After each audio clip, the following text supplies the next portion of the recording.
Good morning, crypto Twitter, it's Misty Crypto, spreading crypto with doctors showing its benefits to my generation. Shout out to all my people, Gen Z needs to be included, it's really that simple. We are savage, amazed, boss, SD, making money at the same time, spread peace. I feel empty if you don't include Gen Z, about to change the world, so y'all better get ready. Misty Crypto, I'm never backing down, I got a wax account, you should check it out. So many NFTs, I think I lost count, and I'm only getting started. Yeah, I'm barely off the ground. Misty Crypto, you cannot stop me. My hands are made from diamonds, your hands fall like origami. Never be the boss of me. Bitcoin's all I need. When I say I'm zesty, that's just me talking honestly. Crypto and yum ball marketplace. I wanna see the more. We gotta go through cyberspace. Leave this world without a trace. Stay faithful a different day, 'cause we partners in the cryptos didn't stay.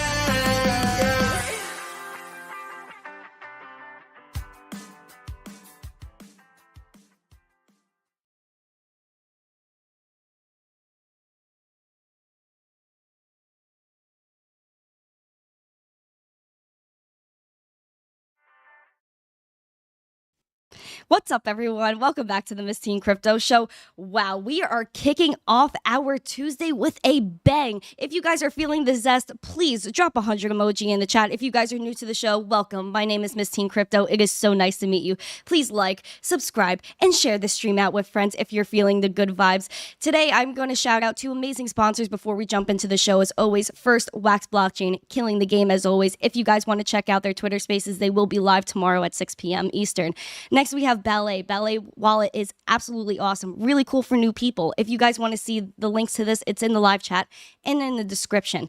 I'm going to jump in right into our zesty guest, the one and only CZ Binance. Thank you so much for joining me today. How are you doing? Good. Thanks for having me. Yeah, fantastic. You look really good, CZ. You got your Binance swag, you got the Binance background, and I'm really happy that you took the time out to hang out with me today. I know you've been following me for quite a while. We've been Twitter friends. I know you said you are zesty. Is this true? Yeah. So look, we never met in person so far, but yeah. So you've been supportive of the crypto industry, and I think we're doing the same work. So we should help each other out. Exactly. And so very honored to come on the show. Thank you. I really appreciate it. You're really cool, CZ, a really down-to-earth guy, and you're super busy. So guys, if you guys are enjoying the show, again, smash those likes because we're going to learn more about CZ today. CZ, I really want to learn more about you, about your life, because you're such an interesting person. I love your thought process, the way you've just really handled everything that came to you in life. But I want to go back a little bit. What was a teen CZ like? Where did you grow up? What were your favorite things to do on the daily? So I spent most of my teenager years in Vancouver. So from 12 to 18, 6 years I was in Vancouver, high school. I played a lot of volleyball. I played about 15 hours of volleyball each week. So 3 hours a day. I was on the school team. I actually made to the Vancouver City team when I was 16, in grade 10. So a lot of volleyball. I started working in McDonald's at 14. It was McDonald's on Broadway in Vancouver. And then I did a gas station, Chevron, on King Street in Burnaby. So yeah, it's a very fun. And then I did volleyball referee when I was 16. I got my driver license, etc. So it was a very fun teenager years. It was fantastic years. So I got to thank Canada for that. Wow. So you grew up in Canada, and was McDonald's your first job?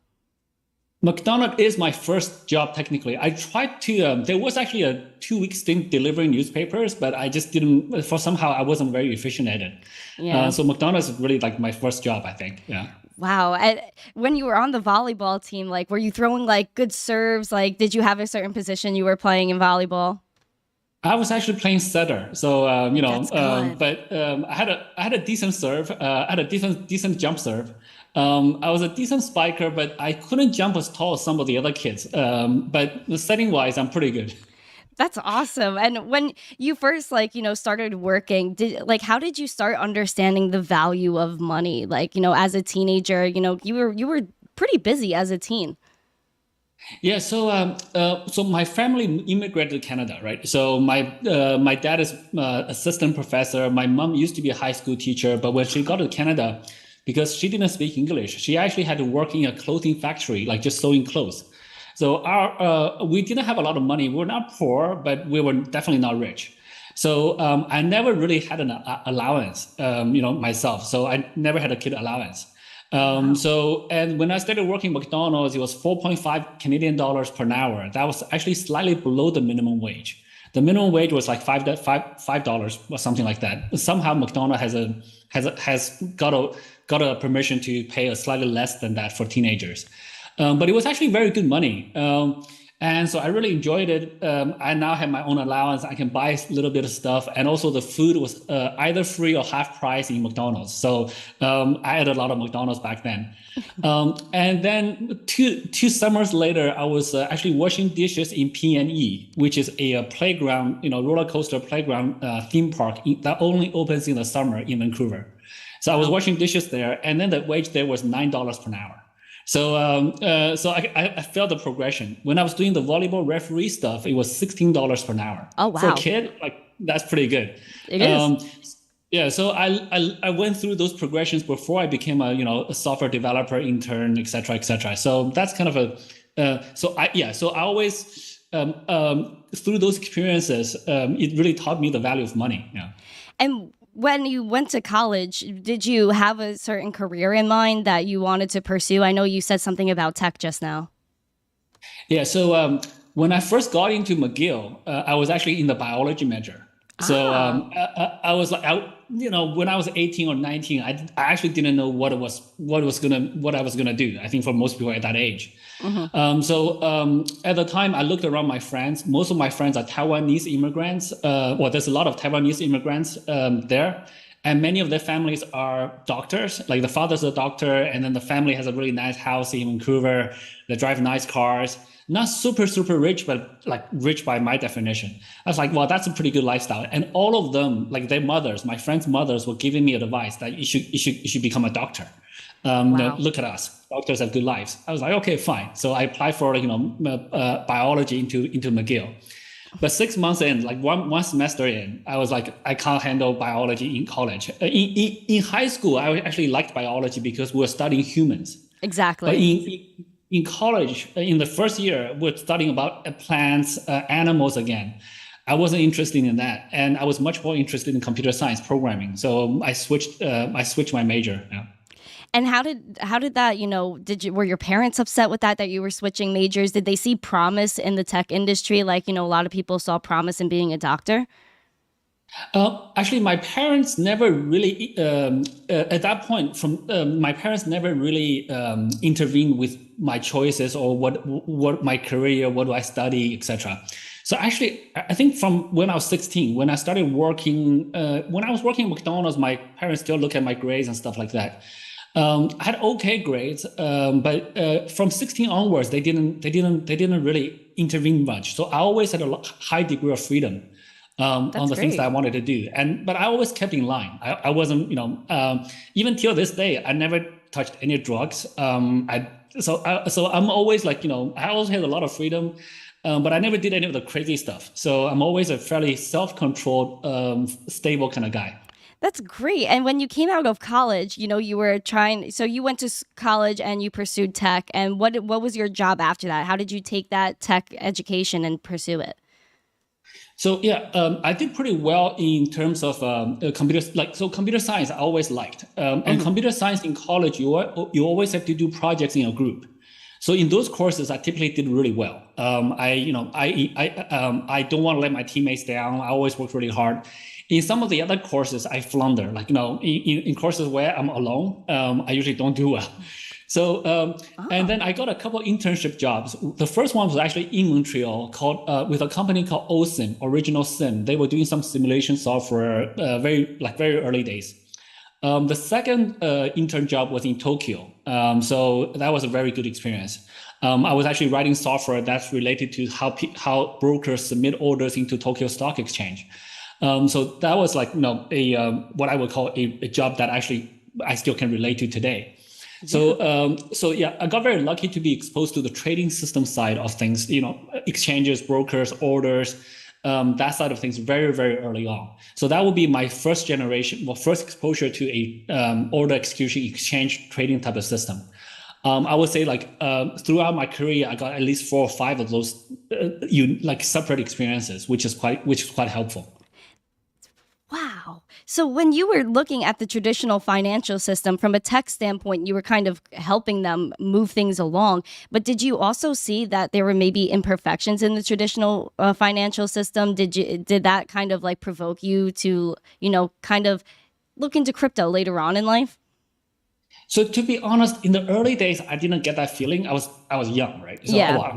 I didn't quite have that worldview. I was just a programmer, a technologist, looking to make systems faster. But I worked in Tokyo, I worked in New York, and then I went back to Shanghai to work for a few years there. I worked in Singapore. When you're traveling like back and forth between different countries, and then I came across Bitcoin. I was like, wow, this thing solves a lot of problems that I had before, but didn't have solutions. I didn't even realize there were problems because I didn't have solutions. Anytime I moved from Tokyo to New York, right? I tried to transfer my money. I actually still have money stuck in my Japanese bank account because I just couldn't transfer. I just like the fee for transferring them was not worth the amount of money that I had in there.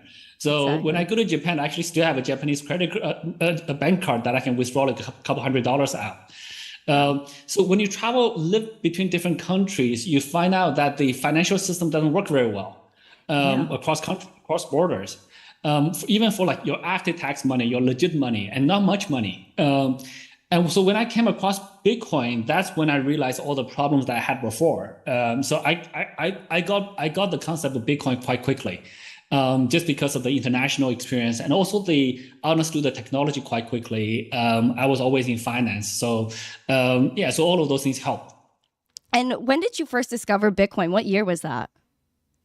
Mid 2013. So Wow. Bobby Lee and Ron Cao was two of the guys that told me about it. So I remember it pretty clearly. Yeah. That is so wild, 2013. So you've seen Bitcoin go through like massive amounts of adoption, a lot of change. When you first discovered Bitcoin, you understood it quickly right away with like, how the payment system worked and everything like that? Or was it something you just like kind of brushed off at the beginning until you did a little bit more research?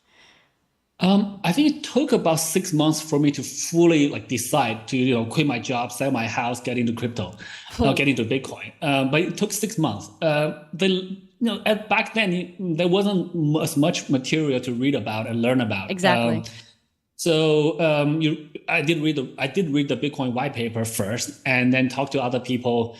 Trying to find like bitcointalk.org was the forum back then where people go and talk. And so if you do a Google search, you'll end up on that page. And then trying to get to through the just took about like 5-6 months to understand it. But the real tipping point was, okay, after I understood the technology, I was like, okay, this could work, but it needs a community. So where's the community? So I booked a flight from to Las Vegas, and attended a Bitcoin conference back then. So that was in December 2013. The same crew that you hear about today was there. Vitalik was there. Charlie Lee was there. Matt Rosek was there. A bunch of other guys were there. And at that time, when you read about Bitcoin in the news, it's always about this website called Silk Road, all the terrorists, or criminals, etc. But at that conference, it was a bunch of, literally teenagers. Vitalik was probably like 18, 19 at that point. It was a bunch of it was a bunch of kids. It was a bunch of geeks. Wow. And I remember somebody teaching me about a specific coin. I wouldn't name it now. That with this coin back then, you had to set up different gateways to transfer, etc. The process was a little bit complicated. When they helped me to do the demonstrations, they used my laptop. They created a wallet for me. They transferred some coins to me. When I was done, I was like, "Oh, let me transfer these coins back to you." The guy says, "Oh, no, just use that to teach the next guy." I looked at it, at the time it was like $300 worth of coins. It wasn't that much, but it wasn't a small amount either. It wasn't like, tiny. But the fact that, this is a bunch of kids, really young guys, technologists, geeks that didn't really care that much about money. They were just, trying to push this community forward.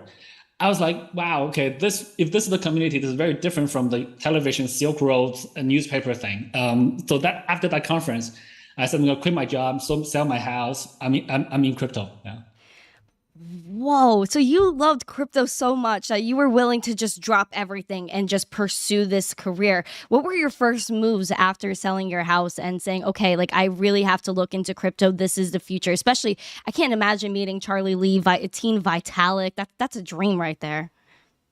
Yeah, so back then the conference was only like less than 200 people. Like there was like 100 guys there. So it's like, and no one's famous. Well, but Charlie Lee was already quite wealthy because Litecoin was already worth something. Yeah. I mean, not wealthy as it is today, but a few $1 million back then. That's considered wealthy, right? Of course. So.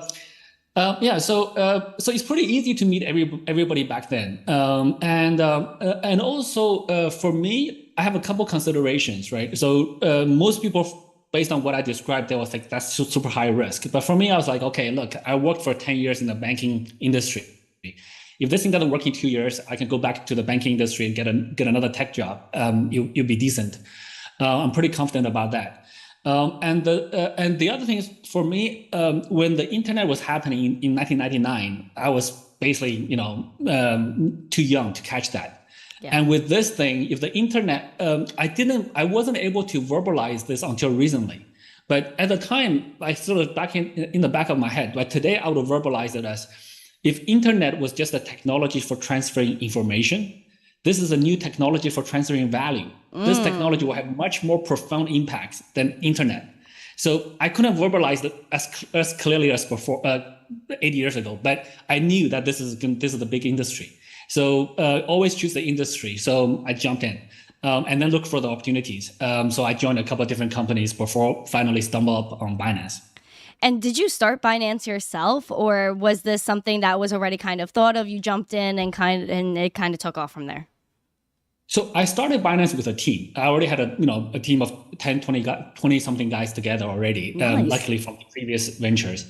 But the idea of a crypto to crypto exchange or just in general, the idea of a crypto exchange is not new, right? Almost everybody I meet in the crypto space wanted to start a crypto exchange at one point or another. So starting a crypto exchange is not a new idea. I had discussions about that in 2013, 2014, 2015, 2016, and then 2017. We said, okay, fine, we're going to launch this together with our team. Yeah.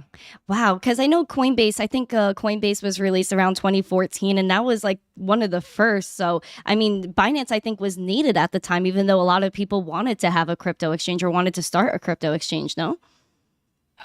So very interestingly, starting early may or may not be a benefit. It works in very interesting ways.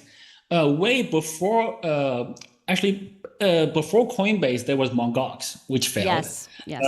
And before Mt. Gox, there was TradeHill. There was a few other exchanges in the U.S. actually that was popular. So Coinbase launched, I think, 2011, 2012. So at that time, they don't have a lot of things that Binance had in 2017. They couldn't issue a token. They didn't issue a token. Yeah. They didn't quite have the ERC-20 Ethereum stuff. And they were very focused on Bitcoin to US dollar trading. So they were up until 2017, they actually didn't list Ethereum. So they were Bitcoin exchange.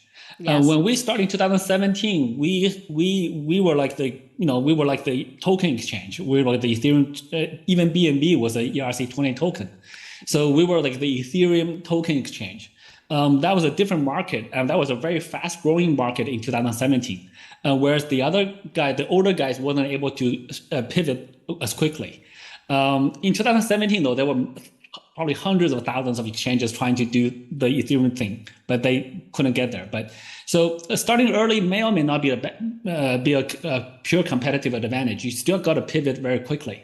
So yeah, the different timing, different luck. Yeah. And, running an exchange, I think it's very courageous because a lot of people do look to you for, whether that's like news on the industry or just in general, like how could they have accessibility to crypto? I mean, I remember my dad was using Binance before it was kind of like stopped in New York, which I'm very sad about. I hope you guys come back here one day. But what is it like to run an exchange and kind of be looked at as this big figure in this space that really a lot of people look up to now?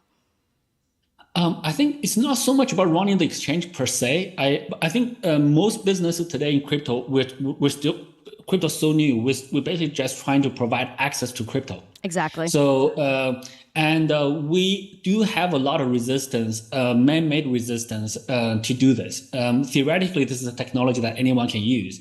But because it's a new industry, there are still a lot of there are a lot of nefarious scammers, bad players in this industry that gives a bad name. We need to fight that. There are projects that honestly fail, and they fail. Some of them have big failures, and that's not good either. So there's a few businesses that do well, and I think, but more importantly, there's so much money flowing around in this industry because it is an industry about money. It is an industry about values, about moving values. I believe we are one of the very few players that are actually not money driven. We protect users very, very carefully and very heavily. And over time, our user base understands that. Like, users are not dumb. I mean, in today's information flow, everybody gets it. So when we fight for users, when we fight for the industry, when we push adoption, and when we make decisions that clearly shows that we're not money driven, like we remove trading fees on Bitcoin. And then we remove that on Ethereum. And those are two of our largest revenue streams. Those are the largest trading volume pairs. So when we make this type of decisions, the community gets it. So this is why I think that Binance is one of the most preferred platforms among traders that have access to it. And people follow me because I think I've become more famous because of Binance, obviously. So I think the fact that we have the strong values to protect our users is key. And I really like that you're out to protect the people because, I mean, you were just like us at one point, you know what I mean? Just trying to figure out crypto, get into this space and figure all of this out. And you've gone to the point where you're now meeting with leaders of countries. I think that's very respectable. I know everybody in the chat must be like, oh my gosh, like CZ is killing the game. You're constantly moving. You're going to new places, talking to new leaders of countries. What is that like? Was that intimidating to you at the start, just talking to such powerful people about crypto and what you're passionate about? It is a little bit mentally, but after a couple of times you get used to it. But you also get progressively there. I mean, even in 2018, I was meeting with the Premier of Bermuda, Premier Kirk, David Kirk. He's a fantastic guy. I was meeting with the Prime Minister of Malta, small countries, but they're very nice guys. And the meetings are typical. Well, I actually spent a couple of days with Premier Kirk in Bermuda, which is a really interesting experience. But most other meetings is fairly short. It's half an hour max. You talk about a fairly high level strategy, directional stuff. Okay, the president or prime minister is for it. That's kind of the general direction that you'll get. And then it comes down to the execution level people to say, how do we push forward? How do we draft a regulatory framework, stuff like that?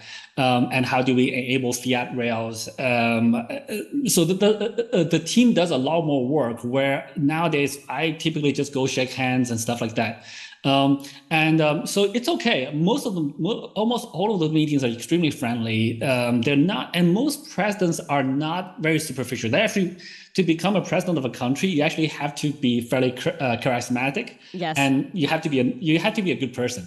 In general. So all of them are very nice, very friendly. And also as I said earlier, I only really visit countries that are crypto friendly. So we already have indications that, this country is going to be crypto friendly. Actually, I do not do enough education for the anti-crypto guys because I don't think the ROI is quite there. If I go there, fly there, fly back, spend a day or two, and I'm talking to a guy who does not like crypto. I don't think that's time well spent. So I like to go for the countries that are already wanting it, and then we just want to help them. Exactly. That's where we think we can make the most impact. But also, not to be arrogant, I think having anybody in the crypto field, meeting different countries' heads in different parts of the world is good for the crypto industry. So I think more and more, I encourage more people to do that. And I think crypto is important enough for the economies in many countries that many countries really want this now. So I encourage all the other leaders to do that as well. And how do you see crypto and Bitcoin adoption progressing throughout all of these countries that, maybe are on board and maybe not on board? How do you see this progressing? Because we see El Salvador, they're using Bitcoin as legal tender now. Yeah, so to be honest, crypto adoption happens with or without government endorsement, to be very frank. In countries where the government are very anti-crypto, we actually see some really high adoptions. It's just the banks don't work with crypto, and then there's peer-to-peer trading. The volumes are quite high especially in some of those countries, because typically those countries have high inflation, etc. And also in those kind of countries, the government, the regulators don't have any data. They don't have data from the banks. They don't have data from transactions. It's actually less controlled. It's more wild. Whereas in countries like, where they adopt a very positive stance, and you can actually encourage the sort of the adoption happens above water and is much more clear. It's much safer for the consumers as well. So El Salvador is taking a huge lead in this, which I really commend President Bukele. He's also a very, very smart guy. And I think a number of other countries are copying him now. I think we'll see that countries adopting this early, they will see the economic benefits very soon. So they will see them much earlier than the other countries. So I think in the next bull cycle, a year or so, we'll see those effects coming very, very clearly. Yes, I agree 100%. I think adoption will happen with or without government approval. I mean, we're seeing it here in the US where Bitcoin and NFT adoption too is just spiking, going absolutely insane, while maybe our government's just trying to push back a little bit and say, hey guys, like not too fast, like slow down a little bit. How do you see people using crypto in the future? Because I feel like right now there's a lot of speculation. Do you think like this type of speculation will continue with like Bitcoin price, or do you see people using cryptocurrency more often as it should be used? I definitely see people using crypto a lot more than just speculating on it. I mean, in any new industry, there's always the first speculating factor. Even in stocks, right? So if you look at stocks, 90% of people who trade them are speculators. Only 10% are long-term shareholders. And if you look at the internet, back in the day, there was eBay stocks, there was Yahoo, there was people were trading on those stocks much more heavily than they use the internet. That's when I was like, teenager, early college time. So I remember those conversations. So I think in any industry, the speculative factor does come in before the rest of the industry develops. And it does take time to develop the use cases. But now, to be honest, we're seeing a very strong uptick on Binance Pay, Binance Card. Binance Card is one of the most demanded products that we have. And people actually just swipe the card, the merchants get fiat or whatever currency they want to choose to get. And the payers pay in crypto. And that adoption is like going crazy. So we're seeing that the real use cases coming through. And just you mentioned the U.S. To be fair to the U.S. is a very complex government. Like you have so many senators, so many different regulatory agencies. We see that different people have different opinions, and U.S. is a democracy, so people can voice their opinions, which is a fantastic place. Absolutely, which is fantastic. So we see like certain senators which are very pro Bitcoin, some are against it. That's good to see, but the thing that the US has is the innovation engine is still very strong. And the US has one of the best banking integrations towards crypto exchanges anywhere in the world. In the US, a crypto exchanges with the ACH protocol, they can deduct money from the user's bank account automatically each month if the user authorizes once. Maybe in Korea, they have something very similar, but in most other countries, they don't have this level of integration with banks. So US is ahead on some stuff. But there are different countries have different limitations. US is a bit more stringent on the futures offerings, on yields, on NFTs. We'll see. We'll see what happens there later. Yeah, I mean, NFTs are a whole new technology. I know Binance has kind of dipped into that a little bit. I do feel like crypto helps a lot of people. I mean, you were mentioning before with international transactions. I mean, I think that's like a savior for some people. Like, how do you think, crypto is impacting people's lives right now? Do you think, like, how does it impact your life as well?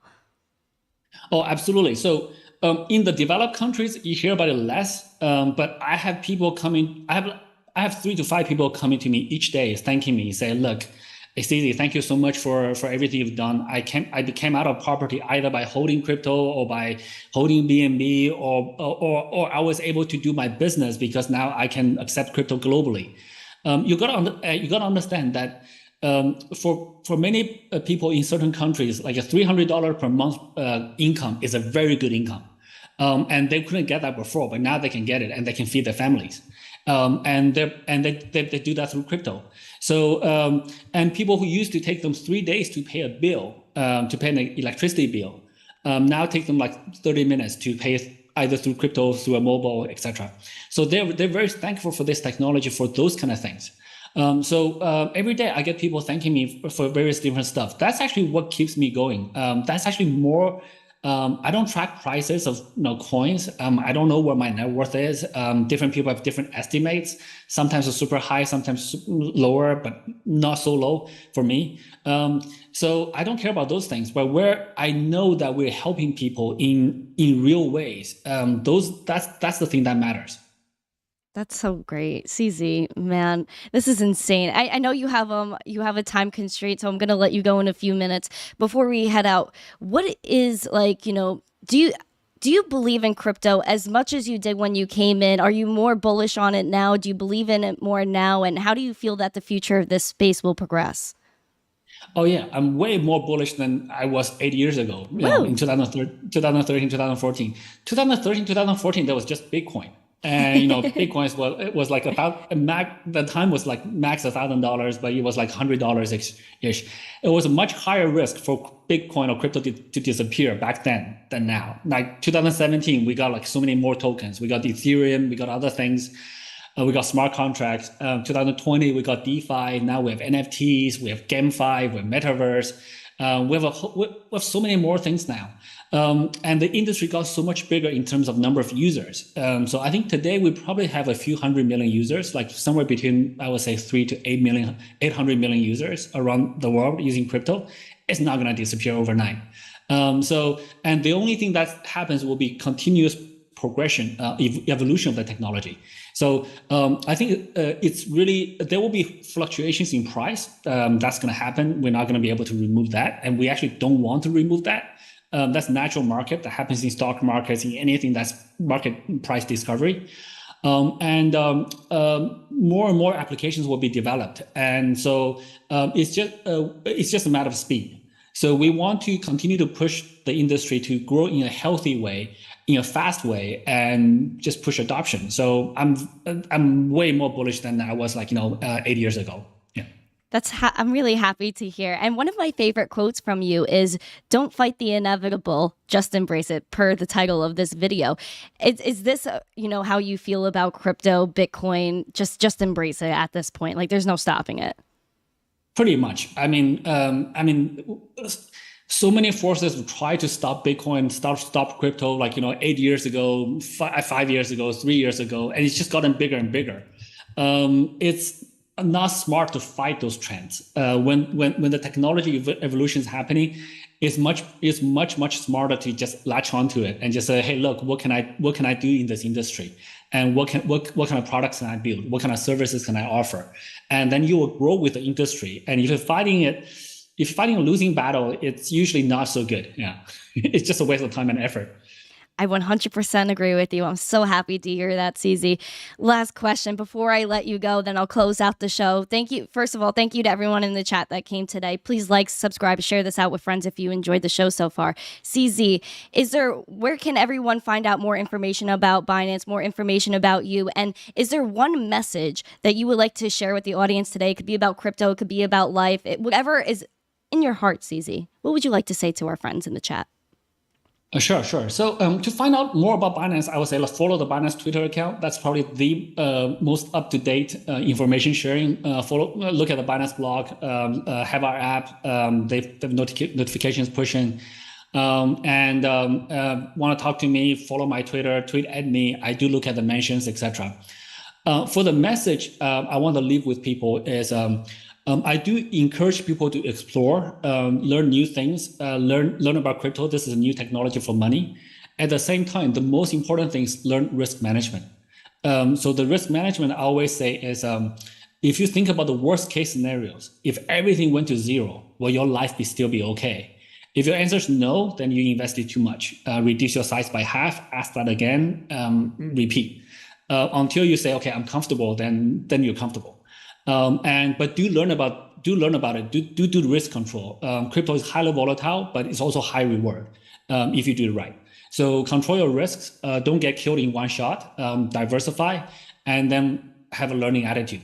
So that's usually the message I like to give to all of our audiences. And I'll repeat that. And I wish everybody luck in their explorations and learning. Thank you, CZ. 100% risk management is everything. So many people got wrecked in this cycle. So guys, be careful. Risk management is 100% one of the best pieces of advice that you can get. So thank you guys so much for tuning in today. This has been an absolute amazing morning. I will be back at 2 p.m. Eastern with another really cool guest. So stay tuned. Like I said, subscribe, share the stream out with friends. After the stream is over, comment. Let us know if you enjoyed the show. CZ, thank you so much for joining me today. Thank you for supporting me for such a long time on Twitter. It really means a lot that you're a zesty friend of mine. I really appreciate it. Keep doing what you do. I look up to you, as a lot of other people must. So thank you guys in the chat. Have a great day. I'll see you guys in a few hours. Stay zesty. Peace. Thank you, Miss Team Crypto, and thanks for all you do in crypto, and keep pushing. Thank you so much. Stay zesty, friends. See you soon.